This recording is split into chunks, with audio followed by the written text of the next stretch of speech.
Oke, welcome back. Balik lagi di channel Raja Bulbab. Sebelum video mulai, saya ingatkan lagi untuk mengklik tombol subscribe dan klik tombol loncengnya agar kalian dapat notifikasi jika Raja Bulbab mengupload video terbaru. Halo semuanya, apa kabar teman-teman? Semoga selalu dalam keadaan sehat selalu.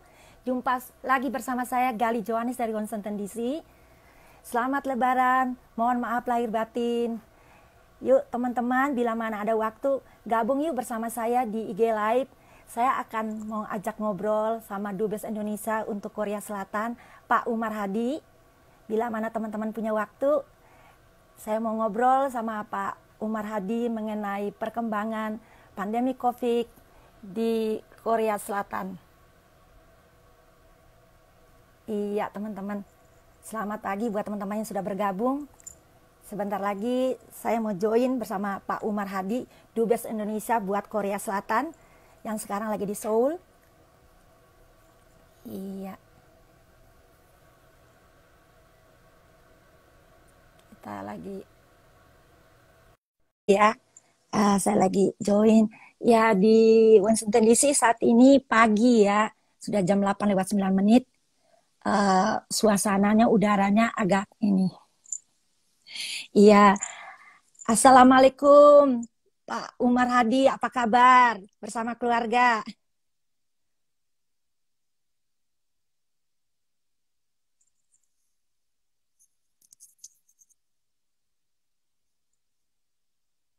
Iya,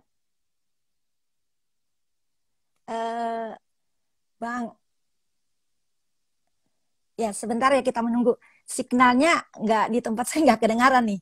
Saya lihat Bang Umar tapi nggak dengar suaranya. Oke, kita sabar. Signalnya agak.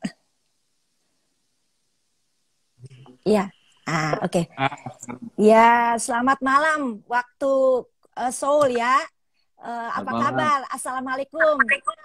Ya, Pak Umar Hadi bersama keluarga. Ini nih teknisnya problem. It's okay, it's okay. Gak apa-apa kok.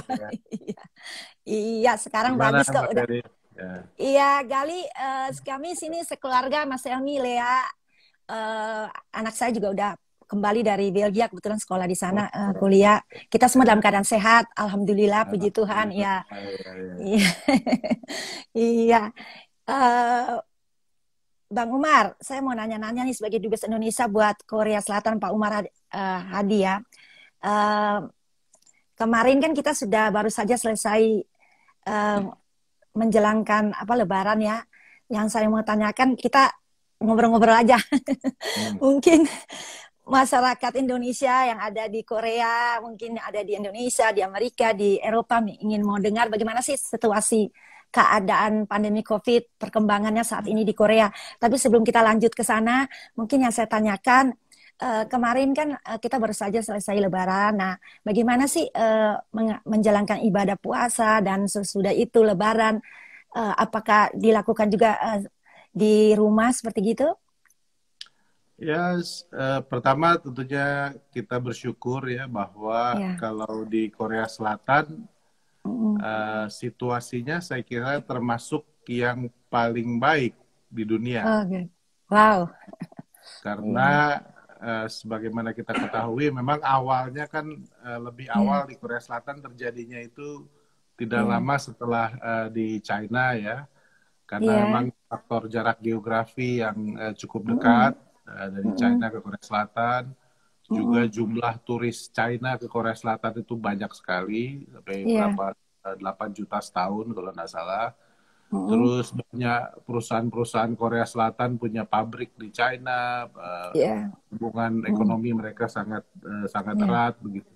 Sehingga memang mungkin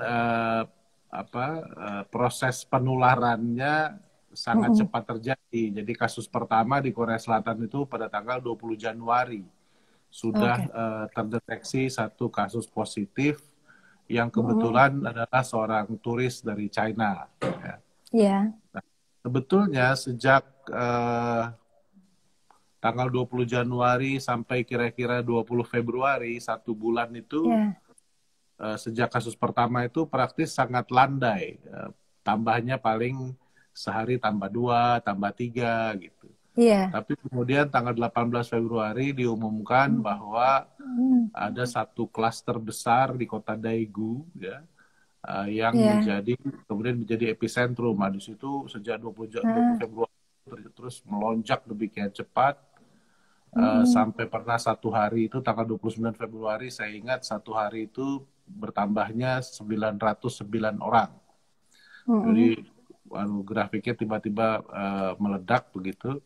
Hanya Iya. rupanya masyarakat di Mm. Korea Selatan itu punya kepercayaan yang sangat besar terhadap kemampuan otoritas kesehatan di Korea Selatan, sehingga Iya. situasinya cukup tenang, dan memang Iya.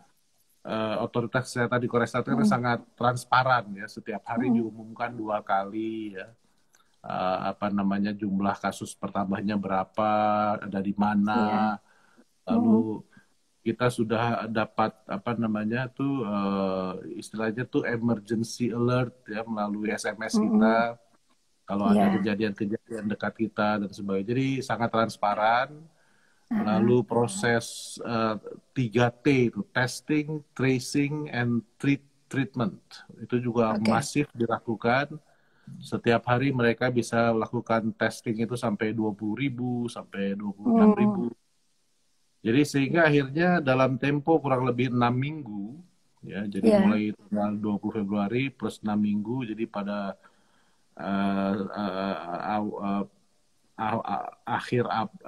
pertengahan Iya. April itu sudah kelihatan kurva yang flatten, melandai. Iya. Mm-mm. Jadi sejak akhir Maret, ya, awal April itu pertambahan kasusnya sehari Mm-mm. tinggal di bawah 50. Iya. Yang lebih melegakan lagi, Mm. jumlah orang yang sudah sembuh Iya. itu semakin hari semakin banyak. Jadi hari ini misalnya kalau Mm-mm. kasus keseluruhan secara kumulatif total itu 11.000 sekian, tapi yang sembuh juga Iya. sudah hampir udah 11.000. Jadi praktis rumah sakit juga udah kosong ya. Iya. Dokter-dokter juga udah lebih siap. Nah, namun Iya. memang belum dinyatakan sudah lepas karena masih statusnya Mm-mm. masih status alert tertinggi, Mm-mm. red alert ya. Iya. Karena memang mereka sangat khawatir dengan Mm. masuknya gelombang kedua yang dari luar Mm-mm. Iya. negeri. Kan Iya. orang Korea ini kan banyak yang tinggal di Amerika, tinggal di Eropa, di Benar. mana. Nah, Iya. mereka yang pulang itu ketika Iya. di screening di bandara ternyata mengidap COVID-19. Itu Iya. jumlahnya sudah ada 1.200-an yang Iya. new Mm-mm. imported case. Nah, kemudian juga ada klaster-klaster kecil yang muncul ya, satu dua. Jadi memang masih red alert, tetapi Mm-mm. sejak tanggal 6 Mei ya, sejak tanggal 6 Mei Mm-mm. itu disebut. Jadi tadi sejak Januari itu tidak pernah ada lockdown dan tidak Oke. pernah ada apa-apa. Iya. Jadi hanya memang kesadaran masyarakat untuk social distancing ya. Iya. Ya, edukasinya tuh ya samalah, cuci tangan, pakai masker, Iya. jaga jarak ya. Tapi sejak Iya. tanggal 6 Mei itu ada relaksasi. Jadi sudah Heeh. mulai mempersiapkan anak-anak sekolah kembali kegiatan belajar mengajar mulai lagi. Oh gitu. Terus kegiatan keagamaan sudah boleh Mm-mm. dilakukan. Tapi ada pedoman Mm-mm. kesehatan yang diterbitkan oleh pemerintah sangat rinci, Oke. termasuk Iya. di kantor bagaimana. Nah, tadi kalau Mm. pertanyaannya kepada Idul Fitri, Iya. maka sebetulnya pada waktu Mm. pelaksanaan Idul Fitri kan sudah relaksasi. Iya. Jadi kita sudah boleh melakukan salat berjamaah.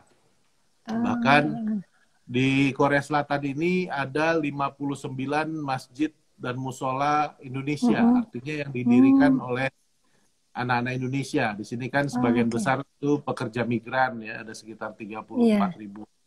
Iya. Nah, mereka itu karena tersebar di seluruh Korea, dan Heeh. di Korea kan penduduk Muslimnya sangat minoritas ya, hanya sekitar 30 Iya. ribuan orang.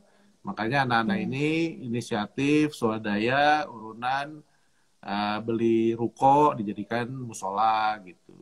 Oh. Nah itu pada waktu Idul Fitri, syukur Alhamdulillah kemarin Hmm. sebagian besar sudah bisa melaksanakan salat berjamaah di masjid musola masing-masing, tetapi dengan pedoman kesehatan yang sangat ketat. Misalnya harus pakai masker, lalu Iya. safnya itu, barisannya itu dilonggarkan, jadi dikasih jarak. Kalau nggak Iya, salah dikasih 1 jarak. meter 20 cm gitu Iya. jaraknya. Terus sebelum masuk diukur dulu suhu badannya. Nah yang paling penting itu ada Heeh. absennya. Jadi orang masuk masjid mesti nulis nama, alamat, nomor telepon. Iya. Sehingga kalau ada Iya. apa-apa mudah di trace gitu. Jadi ya syukur Iya. Alhamdulillah. Hanya memang kami di KBRI Heeh. biasanya kalau Idul Fitri kita tahun-tahun sebelumnya itu bikin sholat berjamaah di Heeh. lapangan besar. Karena yang sholat bisa sampai 1.000-an orang ya. Sudah itu Iya. dari lapangan kita pindah ke komplek KBRI. Kalau di Seoul ini kan KBRI ini satu compound, Mbak.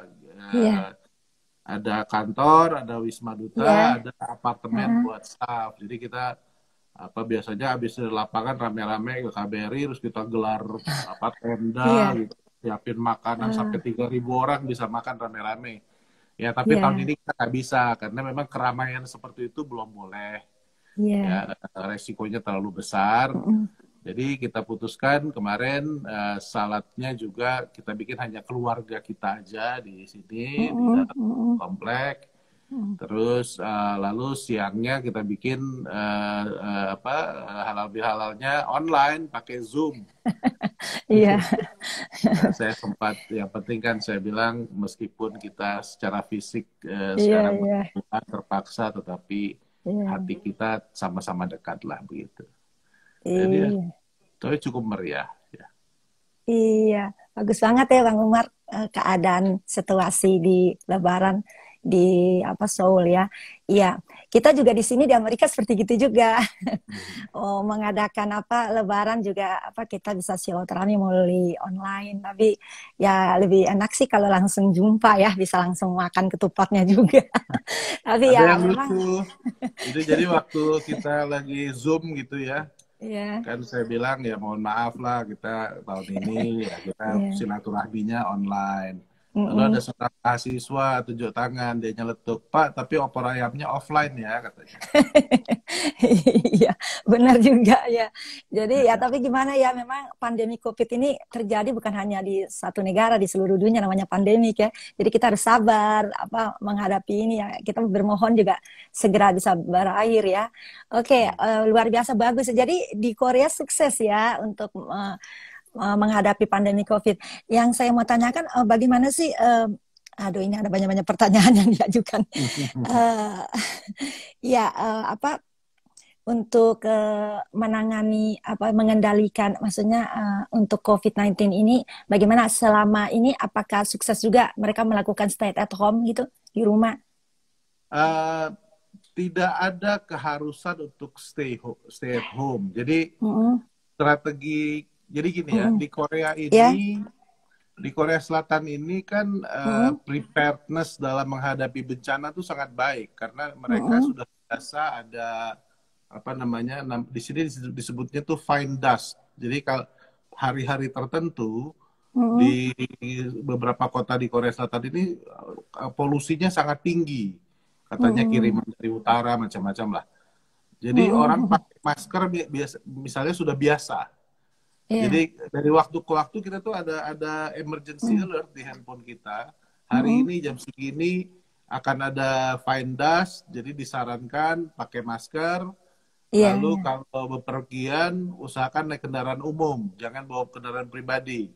Jadi masyarakat di Korea Selatan sudah biasa dengan announcement menghadapi bencana. Pernah di sini ada gempa di mana itu di daerah selatan. Padahal gempanya kecil, tapi alert yang kita terima di handphone itu demikian ini ya, untuk ukuran Indonesia tidak ada apa-apanya.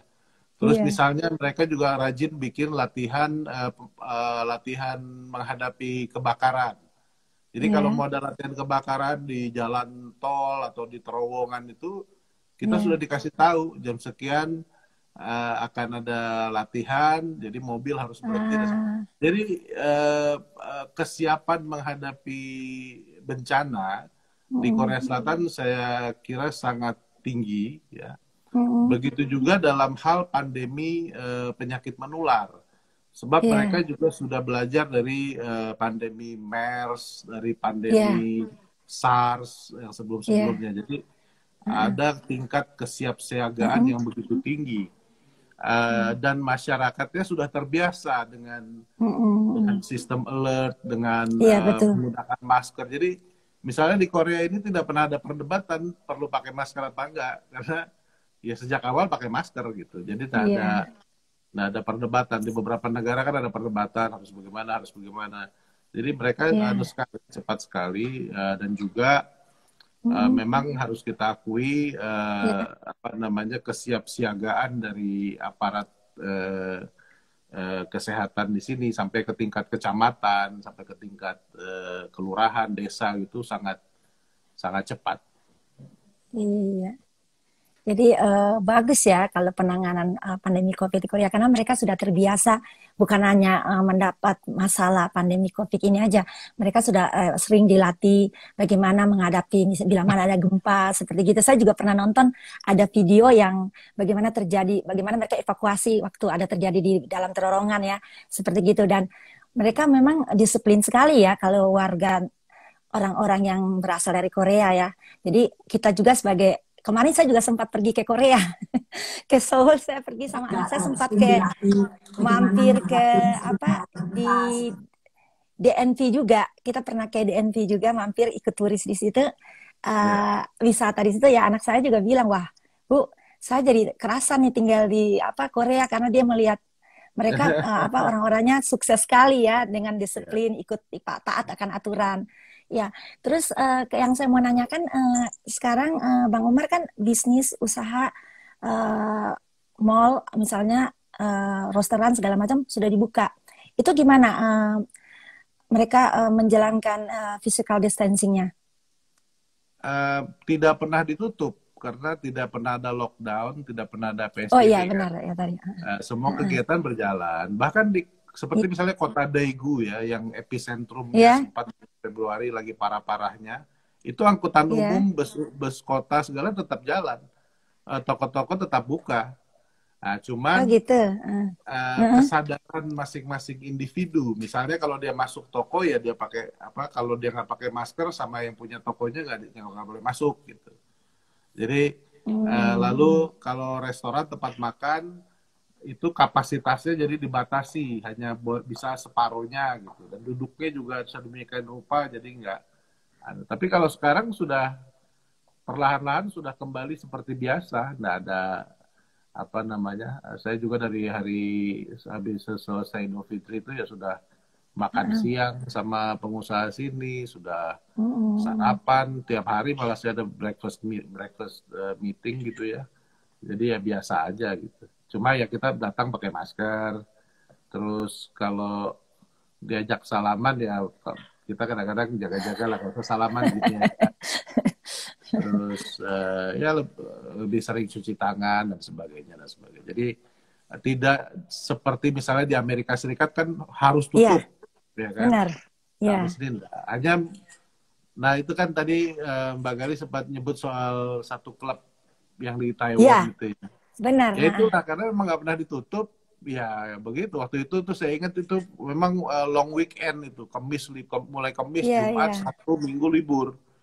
Jadi Heeh. mungkin dan sudah menjelang relaksasi, tanggal 6 Mei-nya kan relaksasi. Jadi mungkin orang sudah Iya. anak-anak muda karena klubnya juga memang tidak pernah tutup. Tapi sekarang Oke. karena kejadian itu klub-klub Heeh. malam, terus tempat-tempat karaoke apa yang Iya. risiko Mm-mm. apa di apa istilahnya Iya. ditutup, kalau dia Mm-mm. maksa kena denda lah begitu kurang lebih. Jadi Oh ada gitu. ada resikonya sekarang. Iya. Jadi memang dari awalnya waktu ada pandemi COVID juga tidak ditutup ya, misalnya kayak restoran, toko kantor juga ya demikian ya.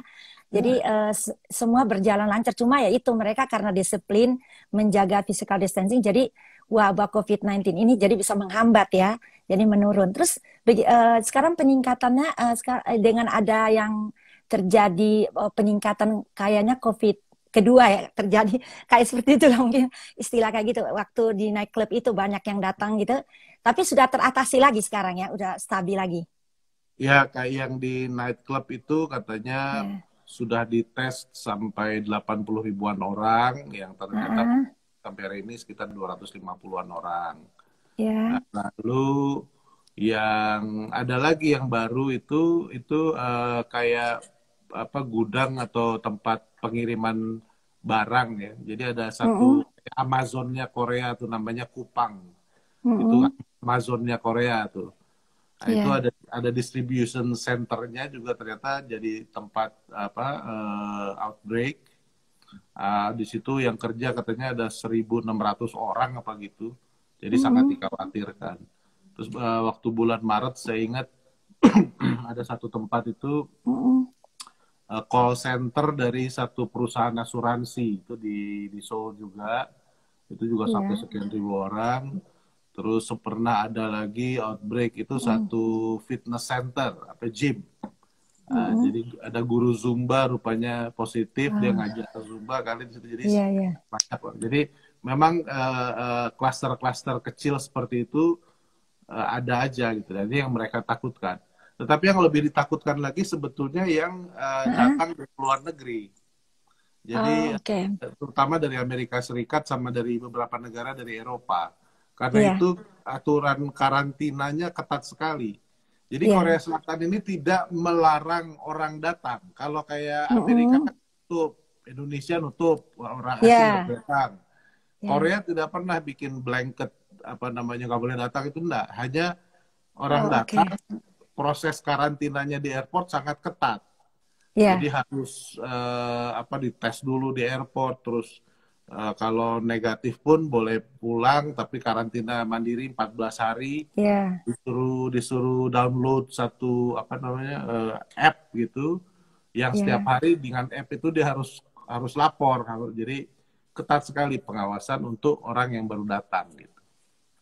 Iya, mungkin dengan ada pengawasan yang ketat itu membuat jadi wabah COVID-19 juga tidak menyebar ya di Korea ya. Oke, iya, jadi saya baru tahu nih Bang Umar, kalau Bang Umar tidak jelaskan, kita juga sapa ya untuk teman-teman yang sudah bergabung di IG Live. Terima kasih. Kalau memang ada waktu bisa di bawah ini ada kotak kecil bisa klik terus bisa nulis. Silakan nulis pertanyaan-pertanyaan mau ditanyakan buat dubes kami buat Indonesia di Korea Selatan, Pak Umar Hadi. Iya, jadi yang saya mau tanyakan berapa banyak sih warga negara Indonesia di Korea Selatan? Terus apakah juga ada yang terjangkit dan ya kalau saya lihat kayaknya nggak ada meninggal ya karena kasusnya memang sana kecil sekali ya ceritanya. Jadi gimana, Bang?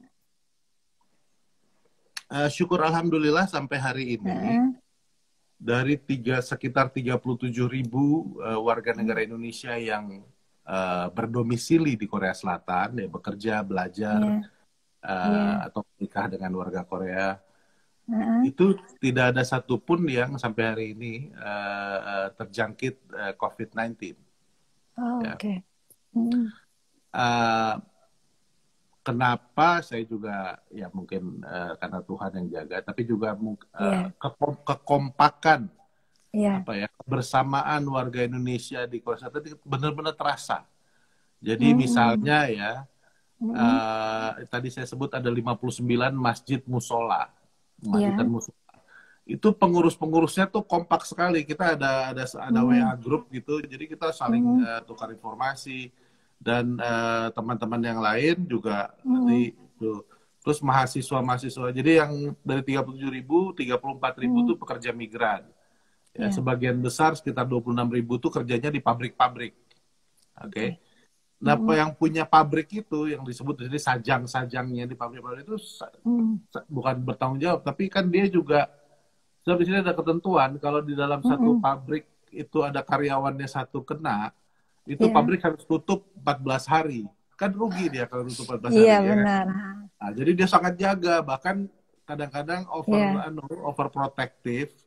sehingga anak-anak ini karyawannya nggak boleh keluar sama sekali dari area pabriknya. Jadi Benar. berhari-hari kan. Jadi ya kadang-kadang Iya. kita suka kirimin masker, kirim apa jadi. Terus mahasiswa ada sekitar Iya. mungkin 1.500-an mahasiswa tersebar di berbagai universitas, itu juga ada Iya. koordinator-koordinatornya, ya, juga ada WA grupnya sama ada teman di KBRI yang menangani itu. Jadi saling mengingatkan gitu. Gereja-gereja Indonesia juga cukup banyak di sini. Iya. Pastor-pastornya juga terus kita saling komunikasi. Malahan saya ingat itu bulan awal Maret itu ada satu pastor di Daegu, itu di kota Daegu yang secara inisiatif sendiri mulai bikin kebaktiannya online. Itu hari Minggu Iya. kebaktian online gitu. Jadi dan sampai sekarang masih ada gereja Indonesia yang kebaktiannya hanya online gitu. Iya. Siapa lagi? Juga anak-anak teman-teman pekerja migran yang di sektor perikanan yang kerja di kapal-kapal. Itu kan kapalnya itu kan melaut sekian hari, kan kita kan Iya. cuman karena mereka kompak, mereka komunikasi, jadi terus saling mengingatkan. Nah, Iya. ini yang mungkin keuntungan kita di sini. Jadi yang pernah ada satu WNI yang kemudian dites ternyata positif. Itu adalah tapi ini anak yang baru datang dari Indonesia. Oke. Tadinya dia mau kerja di kapal tapi mendarat di Busan, dites ternyata positif. Tapi sudah sembuh dan sudah pulang kembali ke Indonesia gitu. Oke.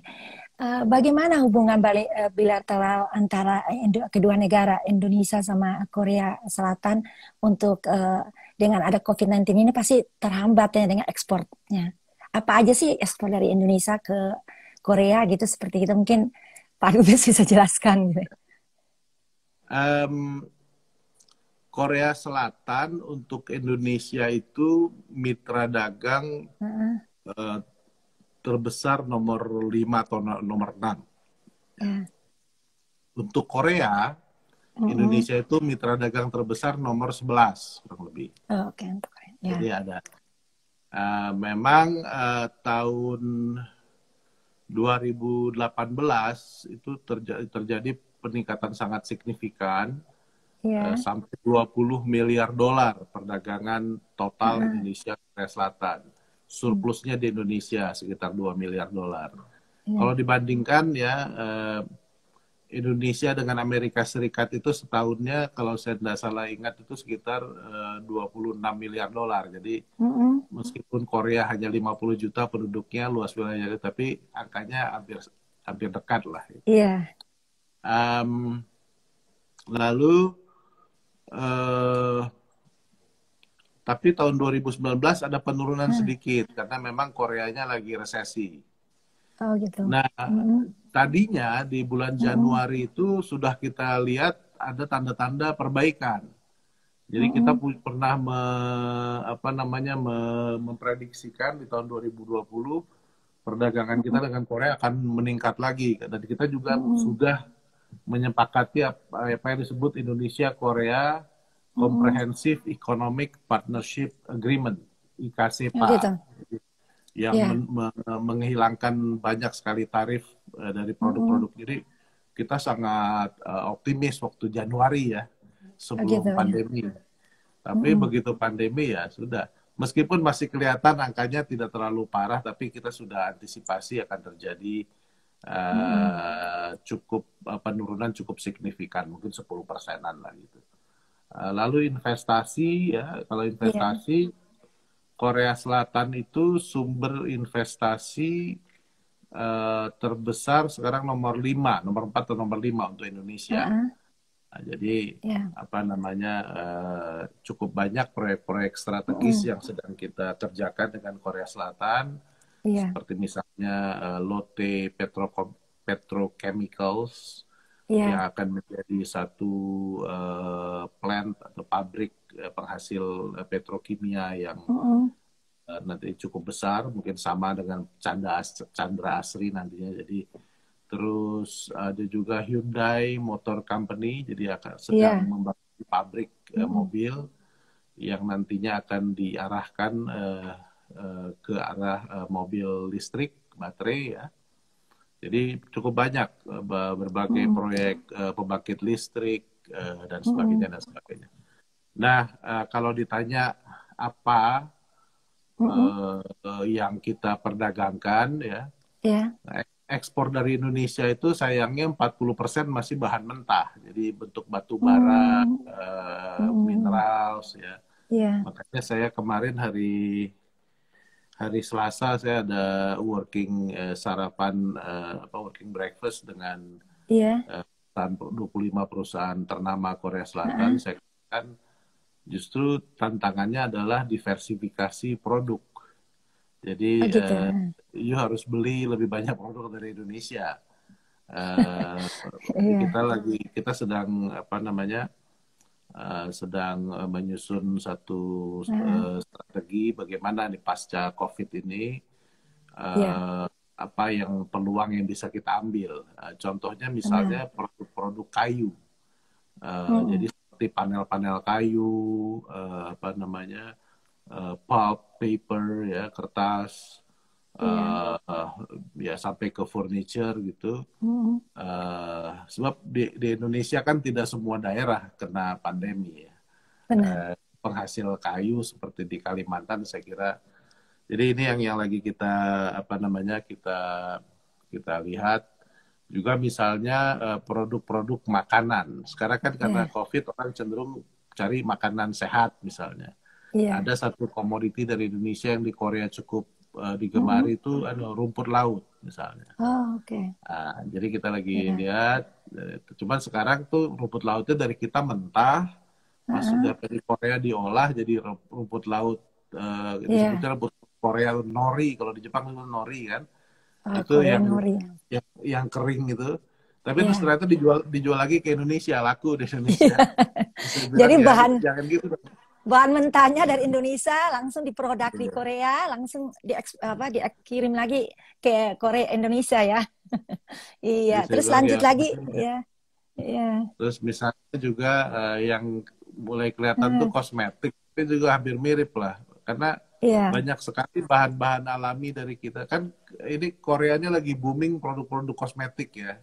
Benar, ya. Generasi milenial ya. Ternyata itu banyak sekali bahan-bahan alaminya itu diimpor dari Indonesia. Seperti burung walet, ada yang dari macam-macam. Jadi ini yang lagi kita lihat ya. Jadi terus juga gini, Korea ini kan perekonomian Korea itu 70%-nya bersumber dari perdagangan internasional. Jadi dari proses ekspor impor itulah tulang punggung ekonomi dia.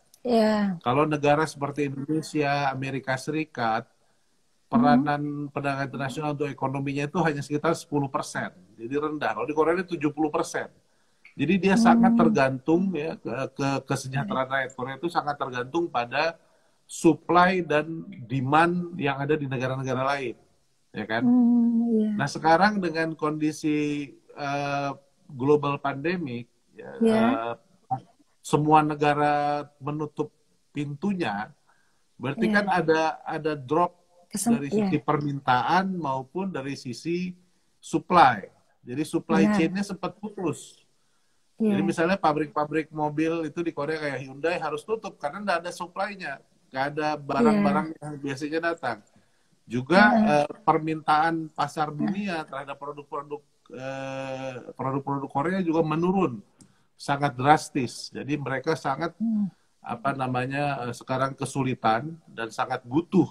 Karena itu Indonesia tuh dilihat sebagai tempat yang potensial. Karena Indonesia bicara supply kita banyak barang, kita supply, bicara demand penduduk kita besar. Pasar kita besar. Jadi karena itu memang sejak tahun 2017 tingkatan bentuk hubungan bilateral Indonesia Korea Selatan tuh ditingkatkan, namanya Special Strategic Partnership. Umumnya kan kita punya namanya Strategic Partnership, tapi dengan Korea jadinya Special Strategic Partnership. Nah, ini yang keuntungan buat kita. Sehingga misalnya pada waktu bulan Februari, Maret ketika pandemi COVID di Indonesia mulai menjadi perhatian besar ya, di Korea kan langsung memutuskan, dan kan Korea punya alat tes, testing kit itu kan sangat terkenal sekarang, dicari orang banyak. Banyak negara rebutan pengen beli testing kitnya Korea. Nah, waktu itu presidennya Korea memutuskan, enggak, kita utamakan ekspor alat-alat ini untuk Indonesia gitu. Jadi kita bersyukur, jadi waktu kita cari testing kits itu dari Korea tidak sulit gitu. Benar. Luar biasa ya, banyak sekali cerita dari Pak Dubes. Senang, jadi kita banyak bisa mendengar, bisa mengerti. Iya, jadi mudah-mudahan dengan ada COVID-19 ini bisa cepat berakhir, juga bisnis usaha antara dua negara ya bisa berjalan lancar lagi kembali, ekonomi bisa stabil. Iya, terus seperti tadi ada juga banyak yang bertanya ke Pak Dubes nih, tapi dia saking terlalu cepat ya. Kapan orang-orang bisa berkunjung, maksudnya berjalan-jalan ke Korea? Tadi Pak Umar udah kasih tahu ya, anytime bisa ya, cuma ya itu harus melakukan aturan-aturan setelah sampai di bandara ya. Ada dua, saya tahu, saya juga baca ini banyak teman-teman yang nanya kapan PMI bisa. Jadi gini, pertama saya yang lebih penting dulu yang pekerja migran. Kalau yang turis gampang lah. Yang pekerja migran dulu. Saya urutannya buat saya pekerja migran, terus mahasiswa, baru turis. Benar, iya. Pekerja migran. Jadi berbeda dengan pengiriman tenaga kerja Indonesia ke negara-negara lain, ke Korea ini dilakukannya G2G. Jadi ada MOU antara pemerintah yang mengatur pengiriman tenaga kerja Indonesia ke Korea. Dan Korea Selatan itu sebetulnya tertutup untuk tenaga kerja asing kecuali 15 negara, termasuk Indonesia. Oke. Karena itu, dan tenaga kerja asing, termasuk tenaga kerja Indonesia di Korea Selatan, hak-haknya dijamin berdasarkan Undang-Undang Korea Selatan sama dengan hak-hak pekerja Korea Selatan sendiri. Jadi gajinya harus sesuai dengan UMR, kontraknya jelas, lalu asuransinya dan sebagainya. Jadi kalau perusahaannya benar, perusahaan Koreanya benar, ya, yang merekrutnya, terus tenaga kerja kita berangkat ke sini dengan proses yang benar, itu insya Allah keadaan mereka di sini sangat baik. Ya. Jadi itu, dan umumnya 60% dari pekerja migran kita di sini tuh pendidikannya pun setingkat SLTA. Jadi saya sih malah suka tengok ke pabrik-pabrik, mereka sekali lah karena tidurnya juga di asrama, dikasih makan dari pabriknya. Dan di sini yang boleh pakai tenaga kerja asing hanya pabrik-pabrik UKM. Jadi kalau pabrik besar kayak yang Samsung gitu nggak boleh, tapi perusahaan yang suppliernya Samsung, UKM boleh. Nah, kontraknya ya untuk PMI yang kerja di sektornya manufaktur namanya 25.000. Ada sektor lain perikanan, tapi itu ceritanya lain lagi. Yang manufaktur ini kontraknya itu 3 tahun 10 bulan. Oke.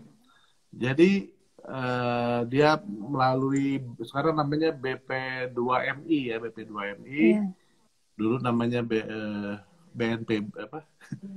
BNP2TKI, sekarang namanya BP2MI. Melalui itu berangkat, itu juga berangkatnya biasanya rombongan 30 orang, 40 orang. Ada briefing dulu, sampai di sini pun di airport ada orang KBRI yang nemui di airport, kita kasih lalu mereka langsung masuk ke pabrik masing-masing. 3 tahun 10 bulan bisa diperpanjang 1 tahun. Oh gitu. Oke. Kalau tidak diperpanjang dia harus pulang. Tapi nanti boleh lagi tes lagi, melamar lagi, nanti bisa kedua kali ke Korea lagi untuk 3 tahun. Anyway, artinya ya, saya sudah hitung setiap bulan itu karena ini udah berjalan saya kira 10 tahunan ya. Jadi setiap bulan ada PMI kita yang kontraknya habis di sini dan dia harus pulang ke Indonesia kan? Ya kan? Itu dulu pertama. Nah, sementara terutama waktu bulan Maret April di Indonesia kan susah sekali. Penerbangan juga sekarang udah untungnya kalau Indonesia Korea itu penerbangan langsungnya masih ada. Garuda kadang-kadang seminggu 2 kali, seminggu 3 kali. Terus Asiana ada seminggu 2 kali, seminggu 3 kali. Jadi masih ada lah. Kalau yang dari tempat lain itu udah nggak ada penerbangan sekarang. Singapura kan tutup sama sekali misalnya. Ya. Betul, ya. Nah, anyway, itu satu. Nah, yang kedua, memang seharusnya ada rombongan-rombongan pekerja migran yang sudah harus datang ke Korea pada bulan Maret, April itu ya, yang kontrak baru. Gitu. Kan? Nah, tetapi Kementerian Tenaga Kerja kita, pemerintah Indonesia memutuskan karena melihat situasi global pandemi ini, sementara waktu yang keberangkatan ini. Jadi kasihan juga ada beberapa rombongan itu jadi tertunda. Mudah-mudahan sih begitu sudah dibuka. Kan sekarang Indonesia pun akan buka katanya kan sudah mulai new normal apa. Kalau di Korea juga sudah mulai akan mudah-mudahan akan lebih relaksasi lagi ya, nanti bisa kembali lagi. Jadi itu pekerja migran. Ada yang lucu, bukan lucu lah. Ada juga yang kesian sebetulnya. Itu yang kerja di kapal-kapal ikan. Kapal-kapal ikan itu kebetulan di Korea ini pada bulan Maret, April, Mei itu kapalnya memang tidak melaut. Kapalnya ada docking, perawatan atau ada ikan, saya nggak tahu lah, saya nggak ngerti. Jadi saya dapat cerita, sehingga biasanya ketika tidak ada pandemi, tenaga kerja kita yang di kapal-kapal ikan itu karena tidak ada kerja, cuti sekitar 3 bulanan, itu biasanya mereka pulang ke Indonesia. 3 bulan di kampungnya, nanti balik lagi ke sini kerja lagi kan gitu. Tapi karena situasi pandemi, sementara liburnya tuh masalah 1 bulan. Kan jadi masuk ke Indonesia harus karantina 14 hari. Balik ke Korea karantina lagi 14 hari, 28 hari habis hanya di karantina, nggak boleh kemana-mana. Jadi habis waktu. Dia bilang dosen juga nggak tega, akhirnya kita himbau ya kalau bisa tahun ini mungkin nggak usah cuti di Indonesia, jadi cuti di sini aja, di Korea aja. Jadi ya kasihan juga, tapi ya gimana lagi ya. Juga yang lainnya naik haji. Jadi anak-anak pekerja migran di sini tuh salah satu keuntungannya biasanya mereka di tahun terakhir, tahun ketiga itu bisa naik haji dengan jatah Korea. Ya kan? Bukan. Jadi naik haji dari Korea. Dan biasanya dikasih izin oleh majikannya, oleh pabriknya, bisa pergi. Setiap tahun itu rata-rata 150 orang yang bisa naik haji dari sini. Jadi kasihan juga yang tahun ini ya, saya kira sampai sekarang saya kira belum bisa naik haji untuk tahun ini. Tapi mudah-mudahan tahun depan udah bisa lah naik haji lagi. Jadi itu yang pekerja migran ya, kita terus selalu apa istilahnya itu berusaha lah supaya teman-teman kita ini, anak-anak kita ini juga di sini betul-betul dalam keadaan selamat dan sehat lah gitu ya. Yang kedua mahasiswa juga ini kemarin kebetulan ketika pandeminya mulai kan mahasiswa masih liburan, musim dingin apa namanya itu, terus disambung. Jadi sejak bulan Maret itu mereka kembali ke kampus masih online. Ya. Nah, nanti ini kita lagi pikirin lagi kan Juni, Juli, Agustus sudah mulai musim wisuda. Udah wisuda mesti pulang. Bagaimana caranya ini terus pikirkan. Tapi untungnya itulah karena kompak mahasiswanya juga kita lebih mudah. Di sini organisasi namanya Pervika. Kalau di Amerika kan apa itu Permias, ya, Perpika. Iya, Permias di Terus Amerika ya. turis. Nah, ini turis. Yang ketiga turis. Memang dalam beberapa tahun terakhir ini saya cermati peningkatan jumlah wisatawan Indonesia ke Korea Selatan itu luar biasa. Jadi tahun lalu itu 2019 itu jumlah turis Indonesia ke Korea Selatan setahunnya sudah lebih dari 300.000. Oh, oke. Sementara jumlah turis Korea Selatan ke Indonesia itu cuma sekitar 380.000. Jadi udah hampir sama jumlahnya. Iya. Nah, juga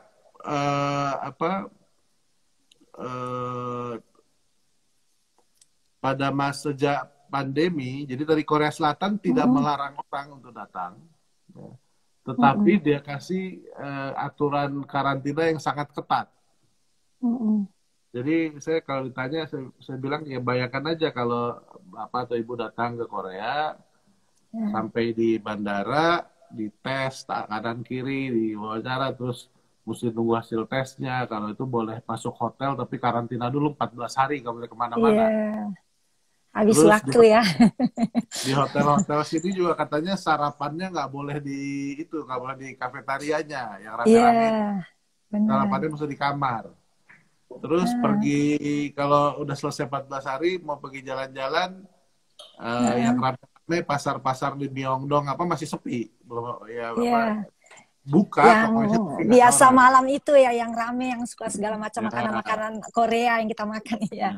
Iya. Jadi saya bayangkan akan banyak tidak nyamannya gitu. Ya, itu aja. Tapi yang paling keras memang aturan karantina mereka. Kita ada beberapa kali ya ditelepon KBRI oleh aparat keamanan setempat, karena ada warga Indonesia yang ketahuan keluar dari tempatnya karantina. Jadi dia mungkin nggak tahu jalan-jalan kemana begitu ya. Kita yang ditelepon sama polisi, ya kan. Gitu, ya. Tapi ya itu ya kalau untuk keperluan wisata, saya kira kita bisa menahan diri lah, bisa tunggu sebentar lah sampai betul-betul reda, baik di Korea Selatan maupun di Indonesianya. Iya, saya juga hampir sebagian hidup saya juga suka traveling, karena traveling itu kan bagus ya, menambah pengetahuan. Memang agak banyak pengeluaran uangnya, tapi kita harus sabar. Seperti kemarin juga saya ada rencana mau ke Shanghai bulan Maret, tapi semua kita punya tiket segala macam juga dikembalikan, jadi nggak rugi, jadi seperti gitu. Ya biasa saya sama Mas Helmi sama Lea, kita udah mulai atur waktu nih setiap tahun mau kemana-kemana. Mas Helmi pingin coba, Mas Helmi pernah ke Korea tapi pingin coba lagi ke Korea, karena kemarin saya sama Lea kita nggak ambil visa, jadi visa yang kita extend itu cuma yang 72 jam kalau nggak salah ya, 74 jam atau 72 jam. Ya sempat 3 hari kita keliling-kelilingnya, lumayan sih, puas, tapi masih pingin balik lagi.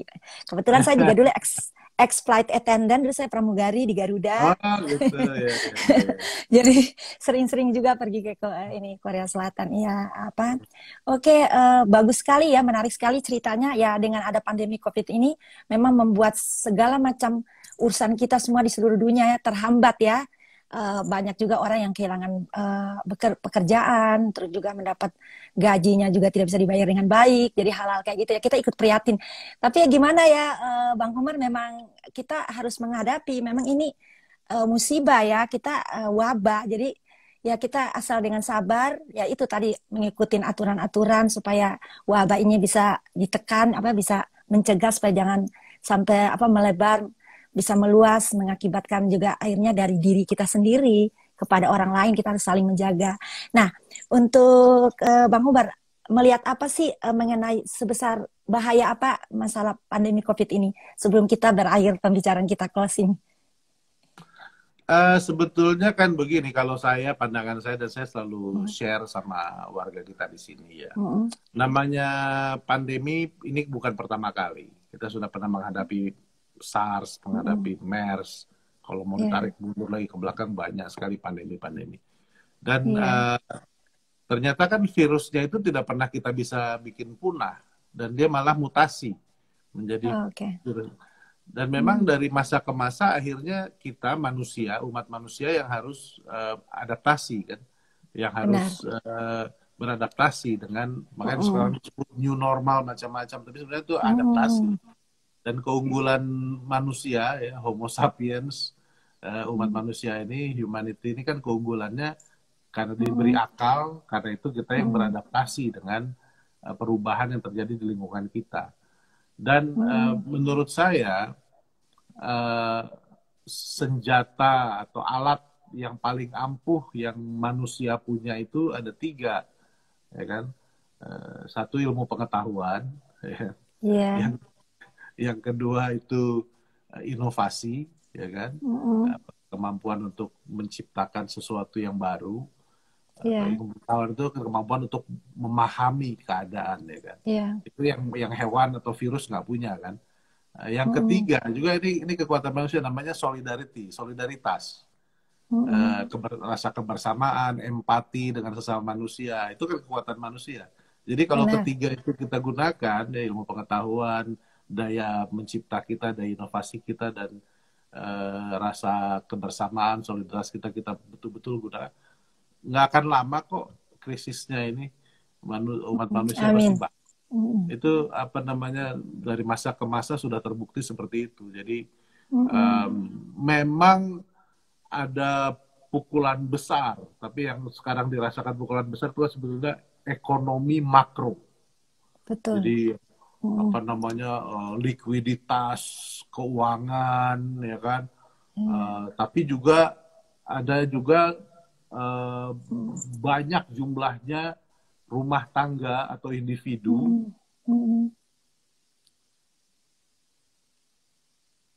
jadi agak terputus.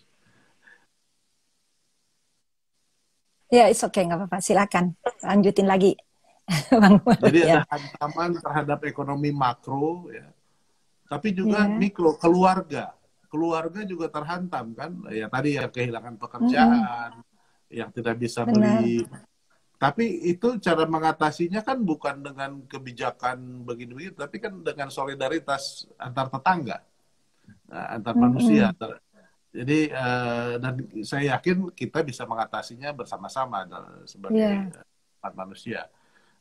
Yang kedua,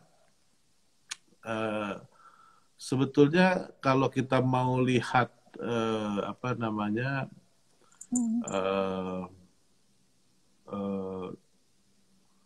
kalau anunya tuh selalu ada silver lining kan, meskipun kita ada awan gelap gulita, tapi selalu ada apa itu, secercah terang gitu, sinar ya, yang sinar, jadi sikap optimis masa depan, karena sudah pasti seperti setelah krisis kesehatan sebelumnya atau pandemi sebelumnya, setelah ini masa depannya kita itu tidak akan seperti yang sebelumnya kita bayangkan, akan sudah berubah masa depan kita itu. Tidak seperti dulu kita bayangkan. Kita kan misalnya tahun lalu saja kita seperti Bu Gali, Pak Helmi membayangkan summer vacation traveling itu seperti tahun-tahun sebelumnya. Wah, benar. Costa Rica, mau kemana ya kan? Iya, benar. Tapi sekarang mungkin tahun ini nggak bisa sama sekali kita summer vacation. Tahun depan, benar. Mungkin kalaupun bisa harus pakai masker kemana-mana, harus diperiksa. Iya. Nah, tadi saya baca itu teman-teman yang udah punya kontrak harusnya kerja di Korea, tapi gara-gara pandemi ternyata berubah masa depannya. Benar. Belum tentu buruk akibatnya, siapa tahu terus malah jadi pengusaha, malah sukses, kita nggak tahu. Iya. Jadi masa depan kita ini sekarang ini setelah pandemi ini tidak akan sama dengan apa yang kita bayangkan sebelumnya. Lalu sudah pasti yang akan datang itu, masa depan yang akan datang itu, the future itu tidak akan sama dengan masa lalu, udah pasti berbeda. Tidak akan terjadi pengulangan, ya. Iya. Nah, lalu bukankah dengan demikian maka masa depan itu sebetulnya tergantung kita untuk for us to shape the future, kan? It's ours. Yeah. Jadi the future is ours to shape. masa depan itu justru kewajiban kita untuk membentuknya. Kita mau seperti apa masa depan kita itu? Apa mau musuh-musuhan, tutup garis batas, orang lain, orang asing, kita kan enggak. Kita pengen dunia yang enak, yang aman, yang kita bisa pergi kemana-mana, yang mau kerja di Korea bisa kerja di Korea, ya kan begitu, mau belajar di Korea bisa belajar di Korea. Jadi kita yang harus membentuk masa depan itu. Dan dengan dalam keadaan seperti sekarang, di mana semua orang meraba-raba karena banyak elemen ketidakpastiannya, artinya kalau saya ambil sisi positifnya, sebenarnya apa aja mungkin kita lakukan, apa aja mungkin kita bentuk. Benar. Dan nggak ada limitnya. The only limit is our own imagination. Jadi sangat tergantung dari imajinasi kita, imajinasi manusia secara kolektif mengenai masa depan manusia itu mau seperti apa. Tadi kalau saya tentu masa depan itu yang bisa justru membuat umat manusia lebih bisa memperkuat dan membangun yang 3 modal tadi, ilmu pengetahuan, daya inovasi, dan solidaritas antar manusia. Iya, terima kasih banyak Bang Umar untuk paparkan yang banyak yang kita nggak jelas, kita jadi mengerti sekarang. Terima kasih. Ya, itu mungkin juga yang kita harus bilang berdamai ya dengan COVID. Bukan berarti kita harus mengerti COVID, COVID yang mengerti kita, tapi kita harus mengerti COVID untuk bagaimana kita bisa mencegah supaya jangan penularan itu menjadi melebar, membesar ya. Oke, sebelumnya saya juga dari Washington DC, Gali Johannes, Mas Helmi kirim salam buat Bang Umar, semoga sehat, sukses selalu dalam menjalankan tugas sebagai Dubes Indonesia di Korea Selatan. Buat teman-teman yang di KBRI di Seoul, di KBRI, saya juga mengucapkan terima kasih sudah join. Teman-teman yang lain-lain, ini follower mungkin saya, tapi yang lebih banyak Bang Umar, karena saya juga baru gabung ya di sini. Ya, buat Mbak Ani, Mbak Ratu tadi sudah membantu saya untuk menghubungi IG Live supaya sukses bisa berjalan. Mudah-mudahan insya Allah kita bisa bertemu lagi di lain kesempatan dengan cerita-cerita lebih menarik. Ya, anytime Mbak. Ya, saya juga senang ya, sayang nggak ada COVID. Coba kalau nggak ada COVID, saya bisa pergi ke Korea mumpung ada Bang Umar lagi dinas sebagai dubes ya di Korea Selatan ya untuk Indonesia. Ya, sebelumnya kirim hormat, salam juga buat istri dan anak-anak di rumah. Semoga kita selalu dalam keadaan sehat selalu. Terima kasih. Ini Bang Umar, mungkin saya pikir sudah cukup ya ngobrol-ngobrol kita. Semoga manfaat bagi semua yang mendengar saat ini. Mari, terima kasih ya. Ya, sama-sama. Ya, wassalam. Ya, waalaikumsalam, wassalamualaikum. Ya, terima kasih. Dadah, bye. Jika kalian suka video ini, silahkan like, komen, share ke media sosial kalian. Dan yang belum subscribe, silahkan subscribe. Oke, 동영상을 보여주셔서 감사합니다. 그다음 동영상을 또 만납시다. 안녕.